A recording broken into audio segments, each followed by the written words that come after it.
So imagine you're sitting in a chair. Your hands are, they're wet with sweat, Oh, yeah. We all know that feeling. right? Yeah. Your heart is beating so fast you can actually hear it in your ears. Hmm. Your breathing is fast, and you feel like, I don't know, like a dangerous animal is chasing you. Like a bear or something. Exactly. But you are not in danger. You are just sitting in a waiting room. You're waiting for a job interview. Just a normal job interview. Yeah. So welcome to today's deep dive. Today we are looking at the psychology of the job interview. It is a great topic. It really is. Yeah. Our mission today is to explore what interviewers are really asking you. We will look at the hidden mistakes most people make. The mistakes that cost them the job. Right. And we will talk about how you can use simple ideas to answer questions confidently and just win the room. I love that because it is so true about the bear. I mean, the body reacts to a job interview the same way it reacts to real physical danger.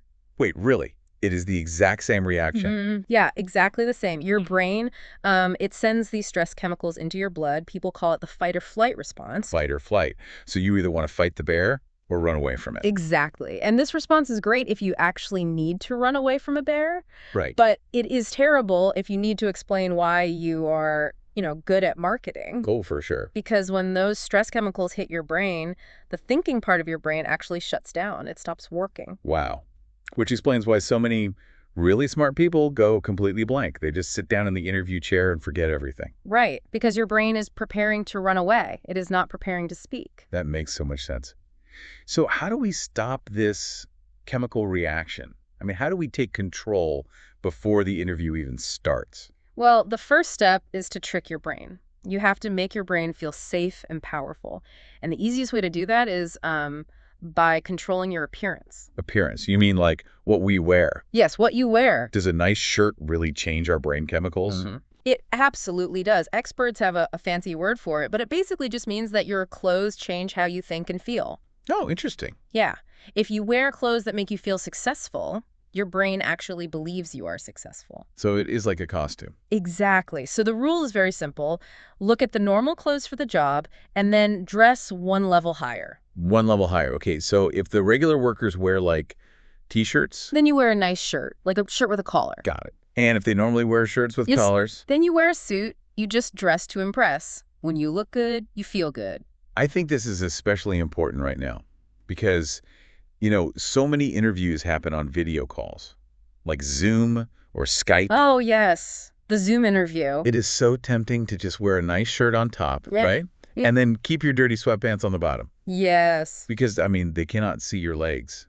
So it doesn't matter, right? Well, actually, that is a huge mistake. Really? But they can't see them.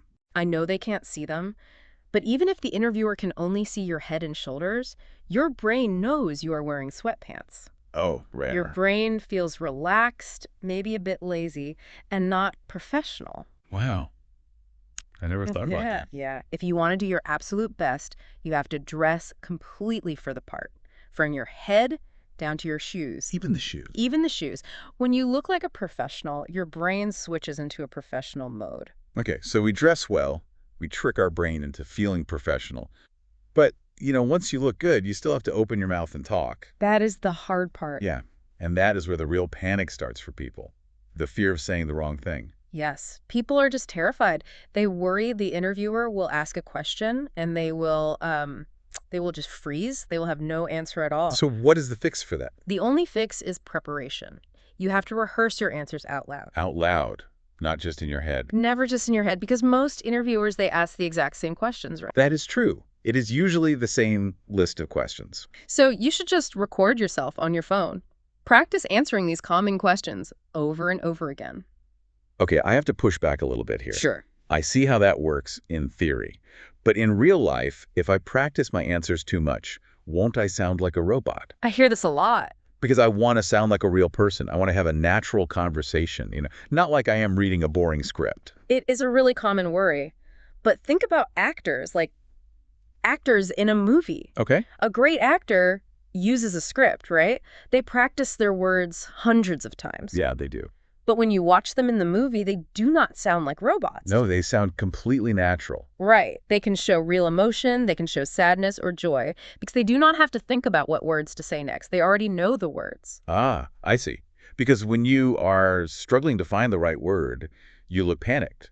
You say, uh, uh, and a lot. Exactly. But if you know your script, your brain can relax. You don't panic. Practicing gives your brain the freedom to just show your real personality.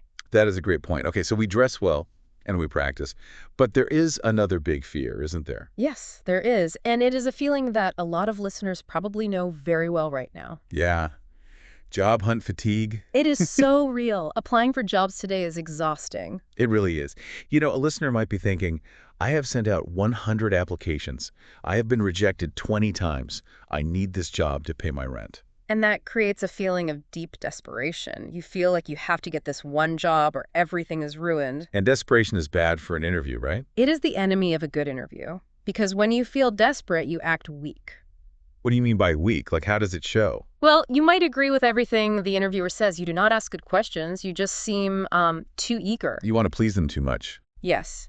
And the interviewer will notice this. They might not know exactly why, but they will just feel that you are not a strong candidate. So how do we fix that? Because we cannot just pretend we do not need money. People need money to live. Of course. But you need to create something called walkaway power. Walkaway power. What does that mean? It means you must have other options. So even if you get an interview for your absolute dream job, you must keep applying to other jobs. Oh, I see. Don't just stop and wait. Right. You want to line up 2 or 3 other interviews in that same week. Okay, explain how that works. How does having another interview tomorrow change how I act today? It changes everything. Because when you know you have another interview tomorrow, you do not feel trapped. Your brain knows you have choices. Oh, you can just walk away if this one is bad. Exactly. Right. And this actually lowers the stress chemicals in your body. Really? It changes you physically. Yes. Physically, your heart beats slower, your shoulders drop down, your breathing becomes deep and normal, even your voice becomes lower and slower. Wow. And the interviewer reads all those physical signs, right? They do. They see a calm, relaxed person, and they think, wow, this person is really confident. They must be very good at their job. That is amazing. You win the room before you even answer the first question. Exactly. You are already ahead. Oh, cool. Okay, so this is a perfect transition. We are dressed well, we have practiced, we have walk-up power, so our stress is low. Ye are ready. The interview begins, and almost every single time, the hiring manager will look at you, they will smile, and they will say, tell me about yourself. Yes. The most famous question in the business world. And probably the one where people make the biggest mistakes, right? Oh, absolutely. The biggest mistake is telling your whole life story, I think. Yeah. People start talking about the town where they were born, or their favorite hobbies, or their dog. Yes. They just talk and talk. They think the interviewer wants to be their best friend. Right.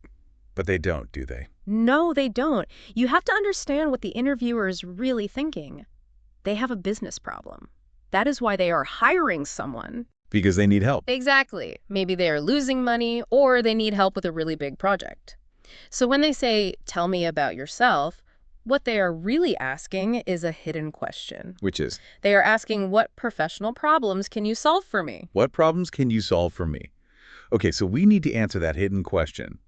But how do we do that without sounding, arrogant or bragging? You use a very simple structure. It is called the 3S formula. 3S formula. Okay, let's break that down for the listener. Sure. First, keep your answers short, only about 1 to 3 minutes. Okay, nice and short. And what are the 3 S's? Success, strength, and situation. Success, strength, situation. So the first S is success. This is about your recent past, right? Yes. You just share a recent professional success. You just state the facts very simply. Like what? Give me an example. For example, you can say, for the past 3 years, I have been working in customer service, and I successfully managed a team of 5 people. Okay, that is simple and true. No bragging, just facts. Right. Then comes the second S, which is strength. This is where you tell them what you were really good at. Exactly. You tell them your special skill. So you could say, during that time, I discovered that my real strength is calming down angry customers and finding fast solutions to their problems. I like that.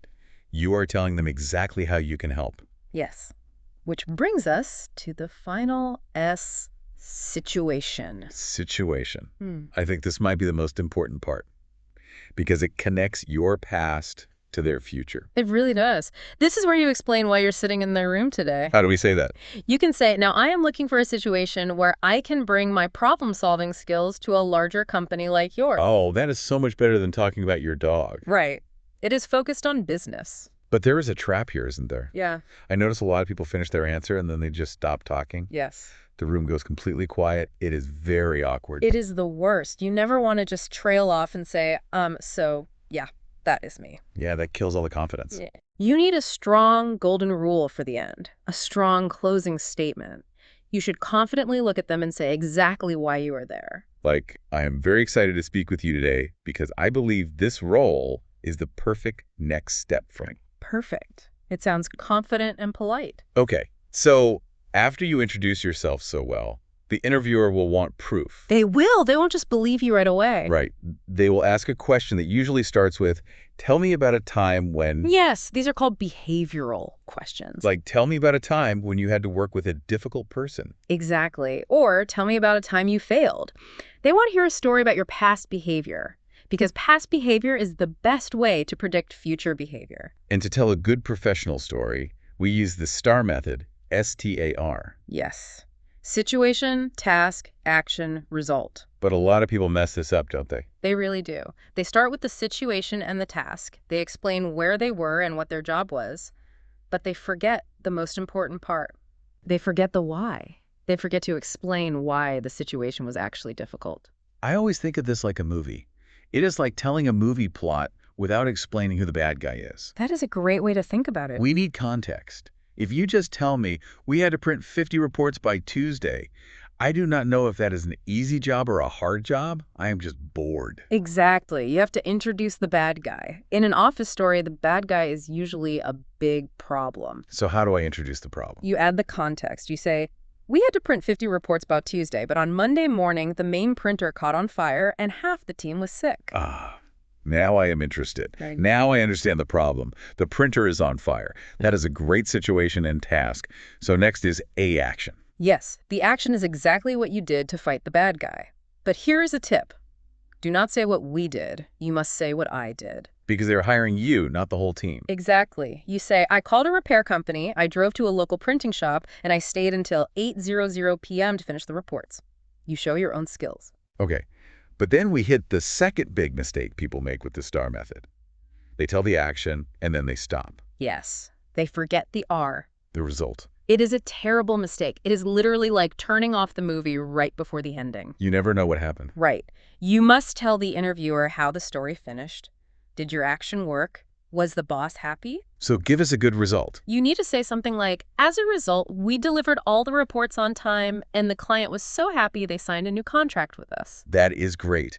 The result proves your real value to the business. Always provide the happy ending. Always. Okay, so you told a great story.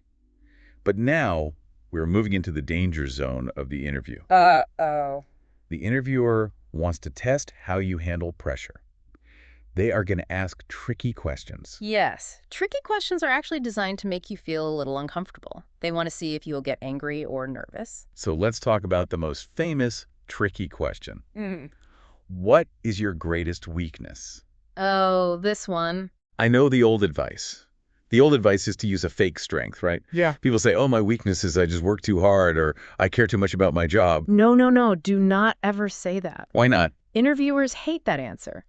It shows that you are not honest, or it shows that you have no self-awareness at all. But wait, if I give them a real weakness, won't they use it against me? I mean, Yeah. why did they even ask this question? They are not actually looking for a reason to reject you. They are testing to see if you are coachable. Coachable. Yes. Willing to learn and improve. Look, nobody is perfect. A good worker knows their own flaws and tries to fix them. You need to give a real weakness, but, and this is important, not one that destroys your chances. What does that mean? Give me an example of a bad weakness to share. Okay. If you are applying to be an accountant, you cannot sit there and say, my weakness is that I am very bad at math. Well, yeah. Math is a core skill for the job. Yeah. You will definitely not get hired. Right. So you don't say that. So what should we say instead? You pick a real weakness that is outside the core skills of the job. And then you immediately explain how you are fixing it. Give me an example of a good one. Sure. You could say, my weakness is that I speak very quickly when I get excited in meetings, and sometimes I accidentally interrupt people. There's very real, honest weakness. It is. But then you say, but I have started keeping a notebook in front of me. Now I force myself to write down my thoughts first. This gives other people time to finish speaking. That is brilliant. You admit a real mistake, but you show that you are actively solving it. It shows great maturity. Yes, they love that. Okay, tricky question number 2. Why are you leaving your current job? The rule here is very simple. Keep it short and keep it positive. Short and positive. Yes, you Yeah. say, I have learned a lot there, but I am looking for a new challenge where I can grow. And then, this is the hard part, stop talking. Just stop. Just stop. Let it be quiet. Okay, I am going to push back hard here. What if my current boss is a complete monster? What if the workplace is completely toxic, like people are crying every day? It is just a terrible environment. Shouldn't I be honest about why I really want to leave? I know it is very tempting, but I strongly advise against it. Really? Even if it's the truth? Yes. You have to remember the psychology of the room. The interviewer does not know you. They do not know your boss. That's true. So if you sit there and complain about how terrible your boss is, the interviewer will secretly wonder, is the boss really the problem? Or is this candidate just a difficult person who loves to complain? Oh, wow. I never thought about it like that. Because human beings naturally look for danger, the interviewer will start looking for danger in me. Exactly. They might think you bring negative energy to the office. Yeah, So even if your boss was truly awful, you must keep that information to yourself. just smile and look forward. Yes, focus only on the positive future. You want to run toward a new opportunity, not run away from a bad past. That is great advice. Stay positive. Okay, tricky question number 3. Where do you see yourself in 5 years? Ah, yes. Why do companies ask this? It always feels like a trap to me. It is not a trap. It is just a business question. You see, hiring and training a new employee is very expensive. It takes months of time and money. Right. So the company just wants to know that you are going to stay. They want to know you will not quit after 6 months. So they want to hear that I am loyal, Yeah. but I also want to sound ambitious. Right. I don't want to sound like I just want to sit in the exact same chair for 5 years doing nothing. Exactly. You need to find a balance. The key is to be broad and realistic. Realistic, so don't make crazy demands. Right. Do not say, in 5 years, I want to be the manager of this department, or I want your job. That just shows you do not understand how the real world works. So what is a realistic, safe answer? You say, for the first few years, my goal is to learn everything I can about this role and become a top performer on the team. In 5 years, I hope to take on more leadership responsibilities and help train new team members. I like that. It shows you are patient, you want to learn, but you also want to help the company grow over time. Exactly. Okay, so you gave great answers. You survived the tricky questions. The hard part is finally over. The interviewer closes their notebook, they smile at you, and then they say, well, that is all my questions. Do you have any questions for me? And this brings us to the final test. A lot of people are just so relieved the interview's over, they just say, nope, you answered everything. I am good. And that is one of the worst things you can possibly do. I always compare this to going to a doctor. Imagine you go to a doctor. The doctor looks at you and immediately says, take these pills. Okay. But they don't ask you where it hurts. They don't ask how long you've been sick. You would think, this is a terrible doctor. They didn't do a proper diagnosis. That is a perfect comparison. An interview is just a business diagnosis. Right. If you do not ask the company any questions about their health or their culture or their problems, it shows you do not really care about the reality of the job. It shows you are just desperate for a paycheck. So we must always ask questions. Never say no. How many should we prepare? You should always write down 3 or 4 questions before you go to the interview. What are some good, simple questions that a listener can use? The best questions show that you are thinking about the future. For example, you can ask, what does success look like in this role after the first 6 months? Oh, I love the psychology of that question. It literally forces the interviewer to picture you in the job, being successful 6 months from now. You are planting a positive seed in their brain. Exactly. You make them imagine you doing a great job. Another great question is about the culture. You can ask, what is the biggest challenge your team is facing right now? Because it shows you want to help them solve their problems. Yes. Or if you want something simple, you can just ask the manager, what is your favorite part about working here? People do love to talk about themselves. They really do. It ends the interview on a very warm, friendly note. Well, let's bring all of this together. We have covered a huge amount of practical, everyday psychology today. We really did. We started in the waiting room. We talked about calming the brain by dressing for success. Right. Dress one level up. And having walk-away power, setting up multiple interviews so we do not look or feel desperate. Then we learned how to answer, tell me about yourself. Mm. We used the 3S formula: success, strength, and situation. No more long stories about our pets. No more pet stories. Then we explored the STAR method for behavioral stories. We learned to always include the context, the bad guy, and always finish with a clear, positive business result. Then we discussed the tricky questions. We learned to share real weaknesses, but show how we fix them. We learned to keep our answers short and positive, and never speak badly about a past boss because it makes us look negative. And finally, we learned to always act like a good doctor. Always have 3 or 4 of your own questions ready at the end of the interview. If you follow these steps, you will be so much more prepared than the average candidate. But before we go, I want to leave you with one final thought. Something for you to really think about next time you sit in that waiting room. What is that? The reason our hands sweat and our hearts beat so fast is because we view the interview as a test. We feel like a small student, and the company is the strict teacher grading us. We feel small. Yeah, we feel like the company has all the power in the room. But that is not true. I want you to change your perspective. An interview is not a test. It is a completely equal business meeting between two professionals. Yes. You have valuable skills. You have a choice of where to spend your time, your energy, and your life. That really changes everything, doesn't it? It really does. When you shift your mindset from please hire me to is this company good enough for my talents? Yeah. Your entire body changes. Right. Your shoulders go back. You smile, real smile. You speak clearly. And that quiet, calm confidence is the most attractive quality you can ever bring into a room. You are interviewing them just as much as they are interviewing you. So walk in there and find out if they are worth your time.